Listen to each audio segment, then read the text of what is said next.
ಇವತ್ತು ನಾನು ಇಡ್ಲಿಗೆ ಒಂದು ದಾಲೆ ಹಾಕ್ದಿರ ಒಂದು ಸಾಂಬಾರು ಮಾಡಿದ್ದೀನಿ. ತುಂಬ ವಿಭಿನ್ನವಾಗಿದೆ, ಆದರೆ ಟೇಸ್ಟ್ ಮಾತ್ರ ಸೂಪರಾಗಿತ್ತು. ನಮ್ಮನೇಲಿ ಒಬ್ಬೊಬ್ರಿಗೆ ಒಂದೊಂದು ಬೇಕು. ಒಬ್ಬರಿಗೆ ನೀರು ಸಾರು, ಒಬ್ಬರಿಗೆ ಗಟ್ಟಿ ಸಾರು, ಒಬ್ಬರಿಗೆ ಬೇಳೆ ಇರೋದು, ಒಬ್ಬರಿಗೆ ಬೇಳೆ ಇಲ್ಲದೆ ಇರೋದು, ಹಾಗೆ ಒಬ್ಬರಿಗೆ ಬರೀ ಚಟ್ನಿನೇ ಸಾಕು. ನಾನು ಬೇರೆ ಎಲ್ಲೋ ಹೋಗಬೇಕಾಗಿತ್ತು, ಆದರೆ ಏನು ಮಾಡೋದು, ಬೆಳಗ್ಗೆಲ್ಲ ಇದನ್ನು ಮುಗಿಸಿನೇ ಹೋಗಬೇಕು ಅಂಥೇಳಿ ಫಟಾಫಟ ಅಂತ ಮಾಡಿಬಿಟ್ಟೆ.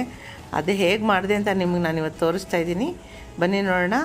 ಯಾರೆಲ್ಲ ನನ್ನ ವೀಡಿಯೋನ ಸಬ್ಸ್ಕ್ರೈಬ್ ಮಾಡದೆ ನೋಡ್ತಾ ಇದ್ದೀರಾ, ದಯವಿಟ್ಟು ಸಬ್ಸ್ಕ್ರೈಬ್ ಮಾಡ್ಕೊಳ್ಳಿ ಅಂತ ಕೇಳ್ಕೊಳ್ತಾ ಇದ್ದೀನಿ. ಹಾಯ್ ಫ್ರೆಂಡ್ಸ್, ಪ್ರಭಾಪರ ರೆಸಿಪಿಗೆ ಸ್ವಾಗತ. ನಾನಿವತ್ತು ಇಡ್ಲಿ ಜೊತೆಗೆ ದಾಲ್ ಹಾಕ್ತೇನೆ ಆಲೂಗಡ್ಡೆ ಸಾಂಬಾರು ಮಾಡ್ತಾಯಿದ್ದೀನಿ. ಹೇಗೆ ಮಾಡಿದ್ದೀನಿ ಅಂತ ನೋಡೋಣ ಬನ್ನಿ. ನಾನೊಂದು 300 ಗ್ರಾಮಷ್ಟು ಟೊಮೆಟೊ ತೊಗೊಂಡಿದ್ದೀನಿ. ಒಂದು ದೊಡ್ಡ ಬೆಳ್ಳುಳ್ಳಿನ ಬಿಡಿಸಿ ಇಟ್ಕೊಂಡಿದ್ದೀನಿ. ಸ್ವಲ್ಪ ಕರಿಬೇವು, ಸ್ವಲ್ಪ ಕೊತ್ತಂಬರಿ ಸೊಪ್ಪು, ಹಾಗೆ ಚಿಕ್ಕದೊಂದು ಸ್ವಲ್ಪ ಹುಣಸೆಹಣ್ಣು ಇಟ್ಕೊಂಡಿದ್ದೀನಿ. ಇಲ್ಲಿ 3 ಆಲೂಗಡ್ಡೆ ಇಟ್ಕೊಂಡಿದ್ದೀನಿ, ತೊಳೆದು ಸಿಪ್ಪೆ ತೆಗೆದು ಇಟ್ಕೊಂಡಿದ್ದೀನಿ. ಹಾಗೆ ಒಂದು 4 ಈರುಳ್ಳಿ ಇಟ್ಕೊಂಡಿದ್ದೀನಿ. ಒಂದು 3 ಹಸಿಮೆಣ್ಸಿನ್ಕಾಯಿ, ಅದೆಲ್ಲನೂ ನೀರಲ್ಲೇ ಇಟ್ಟಿದ್ದೀನಿ. ಯಾಕೆಂದರೆ ಆಲೂಗಡ್ಡೆ ಎಲ್ಲ ಸಿಪ್ಪೆ ಎಲ್ಲ ತೆಗೆದಾದ್ಮೇಲೆ ನೀರಲ್ಲಿ ಹಾಕಲಿಲ್ಲ ಅಂದರೆ ಅಂತ ಕಪ್ಪಗೆ ಬಂದುಬಿಡುತ್ತೆ. ಈರುಳ್ಳಿ ಏನೋ ಒಂಥರ ಮಸಿ ಥರ ಇತ್ತು, ಅದಕ್ಕೆ ಎಲ್ಲ ತೊಳೆದು ನೀರಲ್ಲೇ ಇಟ್ಟಿದ್ದೀನಿ. ಈಗ ಒಂದು ಕುಕ್ಕರ್ ತೊಗೊಳ್ತಾ ಇದ್ದೀನಿ. ಈರುಳ್ಳಿನ ಉದ್ದಕ್ಕೆ ಹೆಚ್ಕೊಳ್ತೀನಿ. ಹಸಿಮೆಣ್ಸಿನ್ಕಾಯಿನ ಸೀಳ್ಬಿಟ್ಟು ಹಾಕೋಣ, ಇಲ್ದಿದ್ರೆ ಖಾರ ಬಿಡೋದಿಲ್ಲ. ನಿಮಗೆ ಖಾರ ಬೇಡ ಅನ್ನೋದಾದರೆ ನೀವು ಹಾಗೆ ಹಾಕ್ಕೋಬೋದು. ಆಲೂಗಡ್ಡೆನ ಇಡೀದೇ ಹಾಕ್ಕೊಳ್ತಾ ಇದ್ದೀನಿ. ಅದನ್ನು ಬೇರೆ ಸಪ್ರೇಟ್ ಪಾತ್ರೆಯಲ್ಲಿ ಬೇಯಿಸೋದೇನು ಬೇಕಾಗಿಲ್ಲ. ಇದರಲ್ಲೇ ಒಂದು ಸೈಡಲ್ಲಿ ಪಕ್ಕಕ್ಕೆ ಇಟ್ಬಿಟ್ಟು ಈ ಥರ ಬೇಯಿಸ್ಕೊಳ್ಳೋಣ. ಈಗ ಎಲ್ಲ ಟೊಮೆಟೊಗಳನ್ನ ಆ ಮೇಲೆ ಇರೋವಂಥ ಜುಟ್ಟಿದೆಯಲ್ಲ ಅದನ್ನು ಕಟ್ ಮಾಡಿಬಿಟ್ಟು ಮಿಕ್ಕಿದೆಲ್ಲ ಟೊಮೆಟೊನ 1/4 ಮಾಡಿ ಕುಕ್ಕರಿಗೆ ಹಾಕ್ಬಿಡೋಣ. ಈಗ ಕೊತ್ತಂಬರಿ ಸೊಪ್ಪನ್ನ ತೊಗೊಂಡು ಅದನ್ನು ಸಣ್ಣಗೆ ಹೆಚ್ಚಿ ಕುಕ್ಕರ್ ಬಟ್ಲಿಗೆ ಹಾಕ್ಕೊಂಬಿಡೋಣ. ಜೊತೆಗೆ ಕರ್ಬೇವಿನ ಸೊಪ್ಪನ್ನ ಹಾಕ್ಕೊಂಬಿಡೋಣ. ಒಂದು ಗಡ್ಡೆ ಬೆಳ್ಳುಳ್ಳಿ ಬಿಡಿಸಿಟ್ಕೊಂಡಿದ್ದಲ್ಲ ಅದು ಪೂರ್ತಿ ಹಾಕ್ಕೊಂಬಿಡೋಣ. ಹುಣಸೆಹಣ್ಣು ಇಟ್ಕೊಂಡಿದ್ದಲ್ಲ ಅದನ್ನು ತೊಳೆದ್ಬಿಟ್ಟು ಇದ್ರ ಜೊತೆಗೆ ಹಾಕ್ಬಿಡೋಣ. ಈಗ ಇದೆಲ್ಲ ಮುಳುಗುವಷ್ಟು ನೀರು ಹಾಕೋಣ. ತುಂಬ ನೀರು ಹಾಕ್ಕೊಬೇಡಿ, ಸುಮಾರಾಗಿ ಹಾಕ್ಕೋಬೇಕಷ್ಟೆ. ಈಗ ಇದಕ್ಕೆ 1 ಸ್ಪೂನು ಅರಿಶಿಣದ ಪುಡಿ ಮತ್ತು 1 ಸ್ಪೂನು ಜೀರಿಗೆ ಎಲ್ಲ ಹಾಕ್ಕೋಬೇಕು. 1 ಟೀ ಸ್ಪೂನು ಸಾಂಬಾರು ಪುಡಿ ಹಾಕೋಣ. ಈಗ ಇದನ್ನೆಲ್ಲ ಒಂದು ಸೌಟಲ್ಲಿ ಚೆನ್ನಾಗಿ ಈ ಥರ ಮಿಕ್ಸ್ ಮಾಡಿಬಿಟ್ಟು ಇಟ್ಬಿಡೋಣ. ಇದಕ್ಕೀಗ ಕುಕ್ಕರ್ ಮುಚ್ಚಳ ಮುಚ್ಚಿ 4 ವಿಜಲ್ ಕೊಡ್ತೀನಿ. ಯಾಕಂದರೆ ಆಲೂಗಡ್ಡೆ ಇದೆ ಅಲ್ವಾ, ಆಲೂಗಡ್ಡೆ ಚೆನ್ನಾಗಿ ಬೇಯಬೇಕು, ಅದಕ್ಕೋಸ್ಕರ. ಈಗ ಕುಕ್ಕರ್ ಕೂಗೋ ಅಷ್ಟೊತ್ತಿಗೆ ಅದಕ್ಕಾಗೋ ಒಗ್ಗರಣೆ ಮಸಾಲೆನೆಲ್ಲ ರೆಡಿ ಮಾಡ್ಕೊಳ್ತಾ ಇದ್ದೀನಿ. ಒಂದು ಚಿಕ್ಕದೊಂದು ಈರುಳ್ಳಿ ತೊಗೊಂಡು ಸಣ್ಣಗೆ ಉದ್ದಕ್ಕೆ ತೆಳುವಾಗಿ ಹೆಚ್ಚಿಟ್ಕೋಬೇಕು. 8 ಎಲೆ ಕರಿಬೇವಿನ ಸೊಪ್ಪು ಇಟ್ಕೊಳ್ತಾ ಇದ್ದೀನಿ.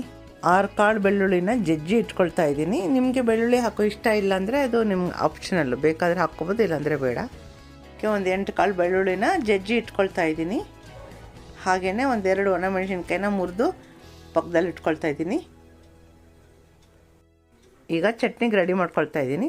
ನಾನು ಮಸಾಲೆ ಡಬ್ಬಿನಲ್ಲಿ ಇರುತ್ತಲ್ಲ ಚಿಕ್ಕ ಸ್ಪೂನು, ಅದರಲ್ಲಿ 4 ಸ್ಪೂನಷ್ಟು ಉದ್ದಿನಬೇಳೆ ಇಟ್ಕೊಳ್ತಾ ಇದ್ದೀನಿ. 3 ಸ್ಪೂನು ಕಡಲೆಬೇಳೆ ಇಟ್ಕೊಳ್ತಾ ಇದ್ದೀನಿ. 1-2 ಟೀ ಸ್ಪೂನಷ್ಟು ಹುರಿಗಡಲೆ ಇಟ್ಕೊಳ್ತಾ ಇದ್ದೀನಿ. ಅಷ್ಟೇ ಅಳತೆಯಲ್ಲಿ ಕಡಲೆ ಬೀಜ ಇಟ್ಕೊಳ್ತಾ ಇದ್ದೀನಿ. ಹಸಿರು ಮೆಣಸಿನ್ಕಾಯಿ 4 ಇಟ್ಕೊಂಡಿದ್ದೀನಿ. ಸ್ವಲ್ಪ ಕೊತ್ತಂಬರಿ ಸೊಪ್ಪು, ಅರ್ಧ ಇಂಚು ಶುಂಠಿ, ಒಂದು ಅರ್ಧ ಬೆಳ್ಳುಳ್ಳಿನ ಬಿಡಿಸಿ ಅದರ ಕಾಳುಗಳನ್ನ ಸಿಪ್ಪೆ ತೆಗೆದು ಇಟ್ಕೊಳ್ತಾ ಇದ್ದೀನಿ. ಸ್ವಲ್ಪ ತೆಂಗಿನಕಾಯಿ, ಹಾಗೆ ಇಡ್ಲಿಗೂ ಹಾಕಿ ಇಟ್ಬಿಡ್ತೀನಿ. ಸ್ಟವ್ ಮೇಲೆ ಒಂದು ಬಾಣಲಿ ಇಟ್ಟಿದ್ದೀನಿ. 1 ಟೀ ಸ್ಪೂನಷ್ಟು ಎಣ್ಣೆ ತೊಗೊಂಡು ಬಾಣಲಿಗೆಲ್ಲ ಸವರಿ ಬಿಟ್ಬಿಡಬೇಕು. ಆವಾಗ ಅದು ಎಲ್ಲ ಹುರ್ಕೊಂಡು ನಾವು ಎಣ್ಣೆ ಹತ್ಕೊಂಡು ಬರ್ತಾವೆ, ಚೆನ್ನಾಗಿ ಹುರಿಯುತ್ತೆ. ಇಲ್ಲಾಂದರೆ ಡ್ರೈ ರೋಸ್ಟ್ ಆಗೋಗುತ್ತೆ. ಈ ಥರ ಕಡಲೆಬೀಜನ ಮೊದಲು ಹುರ್ಕೊಳ್ತೀನಿ. ಒಂದೊಂದನ್ನೇ ಹಾಕ್ಕೊಂಡು ಹುರ್ಕೋಬೇಕು. ಈ ಥರ ಹುರಿದಿದ್ದಾದಮೇಲೆ ತೆಗೆದಿಟ್ಕೊಂಬಿಡೋಣ. ಈಗ ಉದ್ದಿನಬೇಳೆ ಹಾಕಿ ಹುರಿದ್ಬಿಟ್ಟು ಅದನ್ನು ತೆಗೆದುಬಿಡ್ತೀನಿ. ಅದೇ ಥರ ಕಡಲೆಬೇಳೆನೂ ಹುರಿದು ತೆಕ್ಕೊಂಬಿಡ್ತೀನಿ. ನಾನಿಲ್ಲಿ ಹೊರಗಡೆ ಹುರಿದಿಲ್ಲ, ಹಾಗೆ ಹಾಕ್ತಾಯಿದ್ದೀನಿ. ಶುಂಠಿ, ಹಸಿಮೆಣಸಿನ್ಕಾಯಿ, ತೆಂಗಿನಕಾಯಿ, ಹುಣಸೆಹಣ್ಣು, ಮೊದಲು ಇದನ್ನೆಲ್ಲ ಗ್ರೈಂಡ್ ಮಾಡ್ಕೊಂಡು ಬರ್ತೀನಿ. ನೋಡಿ, ಇಷ್ಟು ಮೊದಲು ತರಿಯಾಗಿ ರುಬ್ಕೊಂಡು ಬರಬೇಕು. ಈಗ ಸ್ವಲ್ಪ ಉಪ್ಪು ಹಾಕ್ಕೊಳ್ತಾ ಇದ್ದೀನಿ.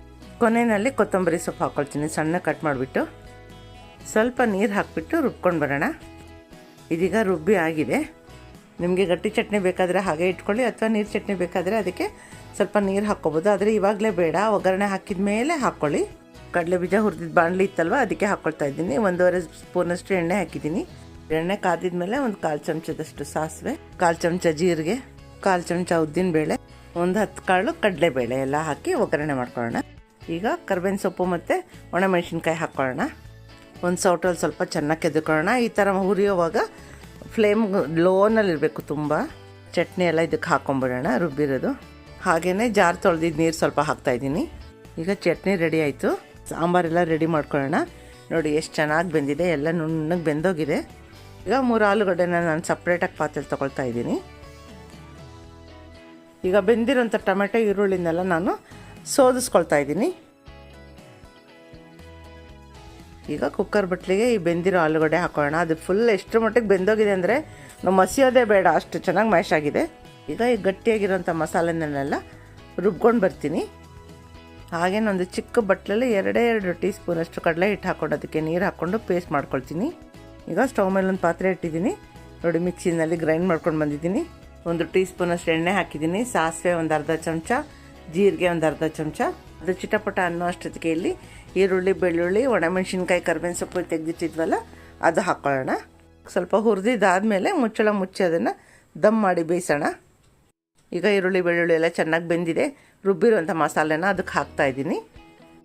ಬಿಸಿ ಪಾತ್ರೆಗೆ ಗೊಜ್ಜು ಹಾಕಿದ ತಕ್ಷಣ ಹುಷಾರಾಗಿರಿ, ಸಿಡಿಯುತ್ತೆ. ಅದು ತುಂಬ ಟಸ್ ಅಂತ ಕುದೀತಾ ಇರುತ್ತಲ್ವ, ಆವಾಗ ಸ್ವಲ್ಪ ಫ್ಲೇಮ್ ಕಡಿಮೆ ಮಾಡ್ಕೊಂಬಿಡಿ. ನಿಮಗೆ ಎಷ್ಟು ಗಟ್ಟಿಯಾಗಿ ಬೇಕೋ ನೋಡಿಕೊಂಡು ಅಷ್ಟು ನೀರು ಹಾಕ್ಕೊಳ್ಳಿ. ನಾನು ಸುಮಾರಾಗೆ ಹಾಕಿದ್ದೀನಿ ನೀರನ್ನ, ಯಾಕಂದರೆ ಒಬ್ರಿಗೆ ಗಟ್ಟಿ ಬೇಕು, ಒಬ್ರಿಗೆ ತೆಳು ಬೇಕು, ಅದಕ್ಕಾಗಿ. ಆಮೇಲೆ ಕಡಲೆ ಹಿಟ್ಟು ಕಲಸಿಟ್ಟಿದ್ವಲ್ಲ ಅದೊಂದು ಅರ್ಧ ಚಮಚ ಹಾಕ್ತಾಯಿದ್ದೀನಿ. ಯಾಕಂದರೆ ಆಲ್ರೆಡಿ ಸಾರು ಗಟ್ಟಿಗೆ ಇದೆ, ಇನ್ನು ಹಾಕಿದ್ರೆ ಇನ್ನೂ ಗಟ್ಟಿಯಾಗಿಬಿಡುತ್ತೆ. ಸ್ವಲ್ಪ ಮಟ್ಟಿಗೆ ಬೆಲ್ಲ ಹಾಕ್ತಾಯಿದ್ದೀನಿ. ಇದು ಆಪ್ಷನಲ್ಲು, ನಿಮಗೆ ಬೇಕಾದರೆ ಹಾಕ್ಕೊಳ್ಳಿ, ಇಲ್ದಿದ್ರೆ ಬೇಡ. ಆದರೆ ಇಡ್ಲಿ ಸಾಂಬಾರಿಗೆಲ್ಲ ಬೆಲ್ಲ ಹಾಕಿದ್ರೇ ಚೆನ್ನಾಗಿರುತ್ತೆ.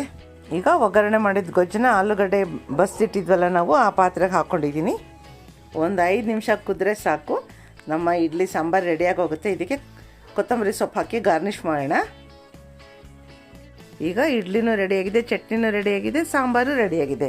ಬನ್ನಿ ಬ್ರೇಕ್ಫಾಸ್ಟ್ ಮಾಡೋಣ. ಈಗ ನನ್ನ ಮೊಮ್ಮಗಳಿಗೆ ಇಡ್ಲಿ ಹಾಗೂ ಸಾಂಬಾರು ಮಾತ್ರನೇ ತಿನ್ನೋದು, ಅವಳು ಚಟ್ನಿ ತಿನ್ನೋದಿಲ್ಲ ಅವಳಿಗೆ. ಇದು ನನಗೆ ಫ್ರೆಂಡ್ಸ್. ನೋಡಿ ಸಾಂಬಾರು ಎಷ್ಟು ಗಟ್ಟಿಯಾಗಿ ಬರ್ತಾಯಿದೆ. ಫ್ರೆಂಡ್ಸ್, ನಿಮಗೂ ರೆಸಿಪಿ ಇಷ್ಟ ಆಗಿದೆ ಅಂದ್ಕೊಳ್ತೀನಿ. ನೀವು ಮನೇಲಿ ಟ್ರೈ ಮಾಡಿ ಹೇಗೆ ಬಂತು ಅಂತ ಕಮೆಂಟ್ ಬಾಕ್ಸಲ್ಲಿ ಹೇಳೋದನ್ನು ಮರಿಬೇಡಿ. ಇದೇ ರೀತಿ ಈಸಿ ರೆಸಿಪೀಸ್ಗೆ ನನ್ನ ಚಾನಲ್ನ ಫಾಲೋ ಮಾಡೋದನ್ನು ಮರಿಬೇಡಿ. Thank you friends, thank you for watching. Happy Navratri festival to all ಸೆಲಿಬ್ರೇಟರ್ಸ್.